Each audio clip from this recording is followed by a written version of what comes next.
Tes offres font régulièrement des flops ou ne génèrent pas le chiffre d'affaires que tu espérais en tirer. Tu manques systématiquement de confiance à l'approche de tes lancements ou tu ressens un énorme stress à chaque fois que tu dois parler de ta nouvelle formation, de ton nouveau coaching et tu te demandes comment font celles qui réussissent à créer l'engouement à chaque fois lorsqu'elles partagent leur nouvelle offre. Si c'est le cas, ne rate pas l'épisode du jour. Aujourd'hui, on va parler de vente et en particulier de comment donner envie à ton audience d'acheter tes offres quasiment les yeux fermés. Hello et bienvenue dans ce nouvel épisode de Big Bold Business. Si tu n'es pas satisfaite de ton chiffre d'affaires en tant qu'entrepreneuse, c'est probablement parce qu'il y a quelque chose qui cloche dans ta stratégie de vente. Ça fait maintenant plusieurs années que j'accompagne des entrepreneuses dans leur stratégie de vente, dans leur stratégie de lancement en particulier. Et il y a plusieurs erreurs qui peuvent expliquer qu'on ne réussit pas à vendre autant qu'on le voudrait.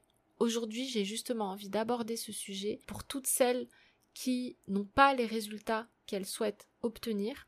Je vais aborder les erreurs les plus communes dans l'entrepreneuriat digital et qui explique à 90% qu'un produit digital flop pendant son lancement ou son relancement. Donc dans cet épisode, je vais te partager 5 stratégies puissantes pour t'éviter justement de faire des flops et rendre ton audience impatiente de sortir sa carte bleue pour investir chez toi durant tes lancements. Le premier conseil que j'ai envie de te donner, c'est de répondre avec ton offre à un problème dur de ton audience. Donc, ce premier conseil concerne ton offre en elle-même. Tu auras beau avoir la meilleure stratégie marketing, si ton offre est à côté de la plaque, ne t'étonne pas de faire un flop. Les gens ne vont pas acheter pour tes beaux yeux, ils ne vont pas acheter pour te faire plaisir, ils vont acheter parce que ton offre répond à un problème douloureux, urgent et reconnu. Ce qui est important à retenir, c'est que lorsque tu crées une offre, tu dois te focaliser sur une seule chose, c'est de répondre à ce fameux problème dur. Donc, pour expliquer ça brièvement, un problème dur, comme je te le disais, c'est l'acronyme de douloureux, urgent et reconnu. Donc douloureux, ça fait forcément référence à un inconfort, à un malaise, une situation que ton prospect ne supporte plus. Quelque chose, d'en tout cas suffisamment douloureux, comme blocage ou comme obstacle, pour qu'il y pense si possible, tous les jours. C'est vraiment ça qui lui donnera envie de sortir la carte bleue. Pour ça, j'ai un bon exemple, un exemple qui est très parlant. Tu as 2 types de problèmes. Donc, le problème dur, qui va correspondre à une personne qui est en train de se vider de son sang parce qu'elle s'est tranché les veines, et une personne qui vient de de s'égratigner la main avec une fourchette. Et donc voilà, elle a une petite égratignure. Est-ce que tu penses que la personne sera plus à même de chercher une solution et d'investir de l'argent pour sa veine, son bras qui est en train de se vider complètement de son sang, ou pour soigner son égratignure au doigt? Il est évident que la personne sera beaucoup plus encline à dépenser de l'argent pour éviter de perdre la vie, tout simplement. Donc c'est ça un problème dur, c'est un problème qui est suffisamment douloureux, qui est suffisamment inconfortable pour que la personne y pense et qu'elle ait envie de résoudre ce problème tout de suite, d'accord? Ensuite, on a le U de urgent, donc au plus le problème est considéré comme urgent, au plus la personne sera prête à investir de l'argent tout de suite. Et puis on a le R de reconnu, qui correspond à un problème qui doit être conscient. Puisqu'il est évident que si ton prospect n'est pas conscient d'avoir un problème, il ne cherchera pas de solution. Et s'il ne cherche pas de solution, il ne s'intéressera même pas une seconde à ce que tu lui proposes. Donc fais en sorte absolument de traiter un problème que ton client idéal souhaite résoudre parce qu'il est suffisamment douloureux, urgent et conscient dans son esprit. Ça doit vraiment faire partie de ses top priorités. En tout cas, si tu as envie de faire un lancement qui cartonne. Ensuite, mon deuxième conseil, c'est de teaser ton lancement comme Netflix tease les Bridgerton. En gros, faire un maximum de teasing autour de ton lancement. Il faut absolument que ton audience entende parler de toi et de ton offre bien en amont de ton lancement. Donc tu as forcément entendu parler de la sortie de la saison 3 des Chroniques des Bridgerton ces dernières semaines. Ça, c'est parce que Netflix a fait un teasing de folie. Ils n'ont pas juste sorti le premier épisode comme ça. Non, ils ont dévoilé depuis plusieurs mois des extraits de la nouvelle saison. Ils ont lancé des événements en lien avec la série dans plusieurs villes en France et dans le monde. Ils ont fait des partenariats avec des influenceurs célèbres. Ils ont même fait une collaboration avec les macarons La Durée. Donc le teasing, pour moi, c'est ce qui représente à lui seul 80 voire 90% de la réussite d'un lancement. Donc pour ça, n'hésite pas à te servir de la stratégie de Netflix. Donc par exemple, partage des informations exclusives plusieurs semaines avant la sortie de ton offre, crée un ou plusieurs événements autour de ton lancement, comme par exemple un challenge, un concours, pourquoi pas une chasse au trésor, une masterclass, une journée porte ouverte, etc. Et puis demande aussi à tes business friends de parler de ton offre, de teaser ton offre, que ça soit dans leur mail, dans leur story Instagram, tout ce qui va te permettre de créer l'engouement, de créer l'événement en fait autour de ton lancement. Au plus tu sauras créer l'événement autour de ton lancement, au plus tu vas obtenir de la visibilité et donc au plus tu seras susceptible de faire des ventes le jour J. Troisième conseil que je te propose de mettre en place, c'est de documenter le process de création de ton offre. C'est ce qu'on appelle une stratégie build in public. Donc c'est de documenter en fait toute la création de ton offre. Et ça va participer à faire du teasing, donc à créer l'engouement. Donc pour ça, tu vas tout simplement montrer publiquement sur Instagram, par exemple dans tes stories, toutes les étapes par lesquelles tu passes pour la création de ton offre. Donc c'est une stratégie qu'on voit beaucoup en ce moment et c'est pas pour rien, c'est parce que les gens en raffolent. On a ce côté voyeurisme qui fait que voilà, les gens aiment ça, ils ont envie de voir l'envers du décor, ils ont envie de voir les coulisses. Donc pour toi, c'est vraiment une stratégie gagnante parce que déjà ça prouve que tu es transparente, que tu es honnête. Ça montre aussi une certaine forme de vulnérabilité puisque tu vas pouvoir partager tes moments de doute, tes questionnements, et donc voilà, ça crée de l'identification, ça crée de la cohésion avec ton audience. Et puis cerise sur le gâteau, le fait que tu partages comme ça au jour le jour l'évolution de la création de ton offre, ça va faire que ton audience sera curieuse, qu'elle aura envie d'en savoir plus sur ce que tu es en train de créer, et qu'elle va même s'y attacher avant même que ça soit prêt. Si par exemple tu demandes à ton audience qu'elle te propose des idées de nom, qu'elle te donne son avis sur le contenu, voilà, que tu la questionnes, que tu l'inclus en fait dans ce processus, que tu prennes en compte, en considération ses besoins, ses désirs, etc.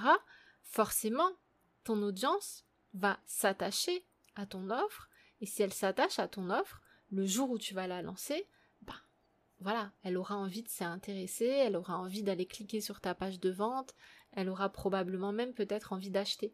D'accord? Donc, inclus ton audience dans le processus en lui posant des questions, en faisant des sondages, en lui demandant son avis tout simplement sur les différentes étapes que tu mets en place pour la création et le lancement de ton offre. Pour moi, c'est vraiment une stratégie intéressante à tester.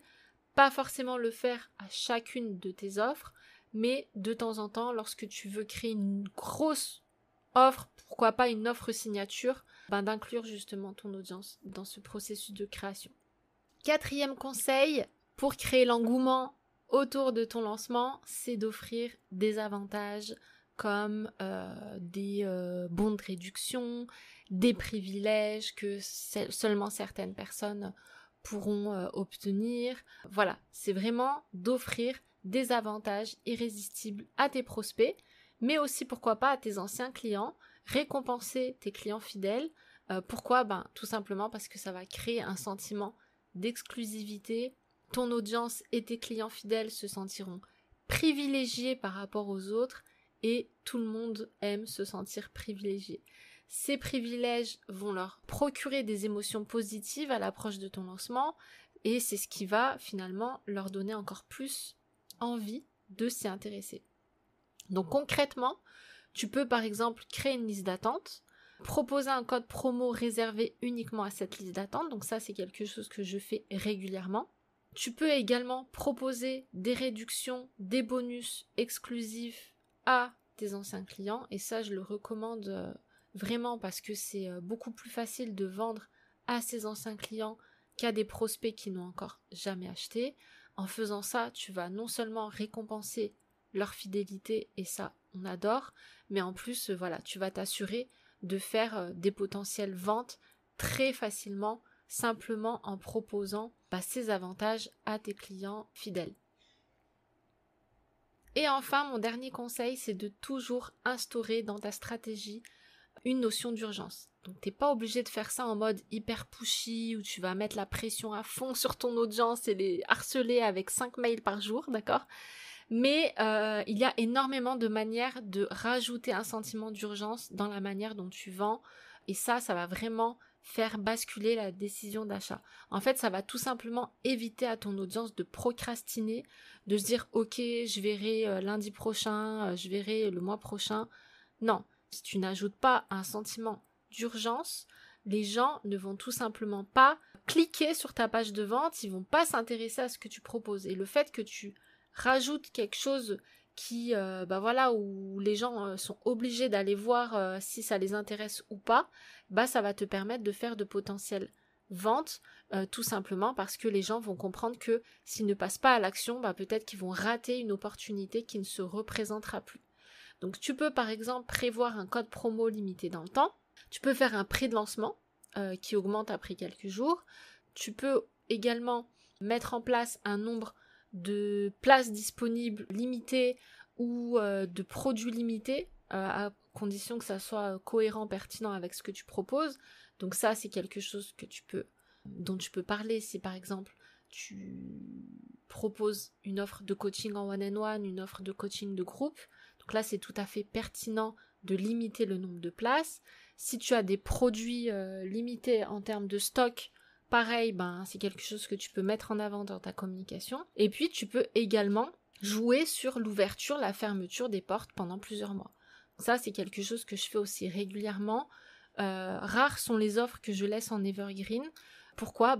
Justement, c'est stratégique. Ça me permet de créer l'engouement autour de chacun de mes lancements et de mes relancements, faire en sorte que les gens aient envie de sauter sur l'opportunité d'obtenir ce que je propose, parce qu'elles savent que si elles ne passent pas à l'action maintenant, elles devront attendre plusieurs mois pour pouvoir accéder à ces connaissances, à ces informations. Donc à toi de choisir ce qui te met le plus à l'aise et ce qui est le plus cohérent avec ton offre, mais vraiment ça, c'est quelque chose de très important, d'ajouter un sentiment d'urgence, une notion d'urgence pour éviter que les gens procrastinent indéfiniment. Si tu souhaites aller encore plus loin et découvrir mes secrets les plus efficaces pour préparer ton audience à l'achat, pour qu'elle attende ton offre comme la prochaine saison de ta série Netflix préférée, j'ai une bonne nouvelle pour toi. En ce moment, ma masterclass Teasing Secret est à moins 50%.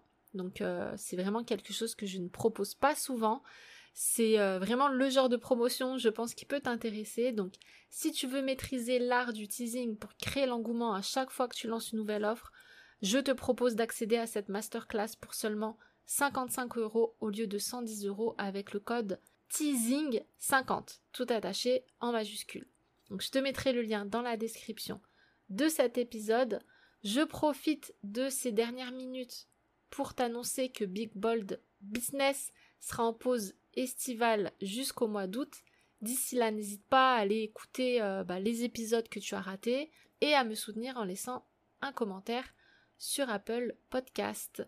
Je te dis à très bientôt, prends soin de toi et surtout, continue de rêver grand.